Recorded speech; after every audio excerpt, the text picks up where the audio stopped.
Okay, I would never say don't read a book, at least one that is not written by somebody who's probably also getting paid by Fox News. I'm not going to gatekeep in that way. I would never say don't read Chernow's Alexander Hamilton. But you need to know a few things going into it. I mean, the first, and this is part of my training as a historian, is to be skeptical of biography as a genre. To enter into it's a tricky way to do history biography. It the way we talk about it is it often captures the biographer, which is why it's a dangerous road to go down. It spotlights one great man, one great woman sometimes, and just eclipses just the broader context of things going on, and ends up being celebratory or at the very least salutary, which means that all of the choices they have to make as a storyteller, as a history storyteller, which are already just this massive bundle of choices that you're always making about what to keep in, what to leave out, what's relevant, what do you need to emphasize, what do you need to diminish in order for it to fit a narrative. Biography is already making a lot of those choices for you and just putting you through tunnel vision on this one particular figure. So biography in general, I think is not the best way into history. Second, Chernow is not a trained historian. This is kind of a question that you always have to ask. Also, okay, am I reading a biography? Biography is already problematic when it comes to representing history because it just kind of gives you a narrow slice of a version of history. And then if it's in the hands of somebody who actually doesn't understand going into it the context of the period in which their subject is situated, then you've got an additional problem. So it's written by somebody who doesn't understand the period.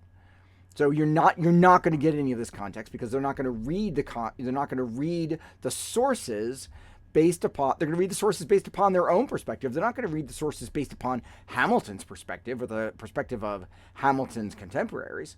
If you really want to do this kind of history, you have to immerse yourself in the details and circumstances of that period. You have to read the primary sources the ways that they would have read them. If you are not a student of that period, then you're going to miss all kinds of richness. You're going to miss all kinds of meaning. So what you're going to get is Chernow's, and what you do get is Chernow's perspective of this. And it's what happens with John Meacham. It's what happens with David McCulloch. Chernow writes about Hamilton and Washington and Grant and Rockefeller all equally, dipping into, and like the rest of these guys do too. Nathaniel Philbrick. I mean, they read them as being these old white guys that are products of the 20th century, and through that lens. And that's what you're getting. You're getting their version. So it's Ron Chernow's Hamilton. You're not actually getting Alexander Hamilton. You're getting sort of a character named Alexander Hamilton through the lens of Ron Chernow. So that's when you read a biography, pay attention to who's writing the biography first and understand that you're getting their take on this person, and whether that's okay. Whether what you know about the author is enough for you to actually want their particular take on the subject. Are they a historian of the period?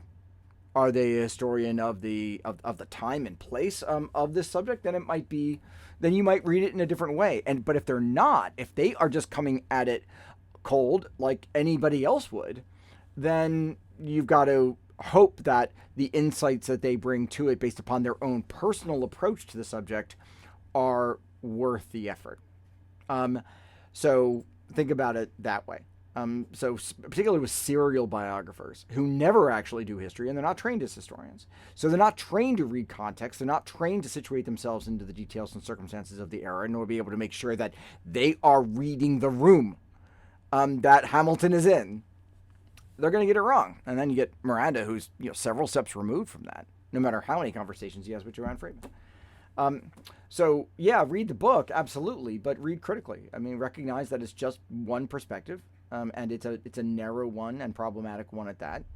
And then seek out other works that will situate Hamilton in the messy, multi-layered realities of what the Revolution and the War for Independence and the early Republic were. If you like biographies, then bundle them, right? Don't punt on Chernow after you read that, and read. I actually like Nancy Eisenberg's book on Aaron Burr. This is called Fallen Founder, the life of Aaron Burr. I think Burr is a much more interesting person than Hamilton.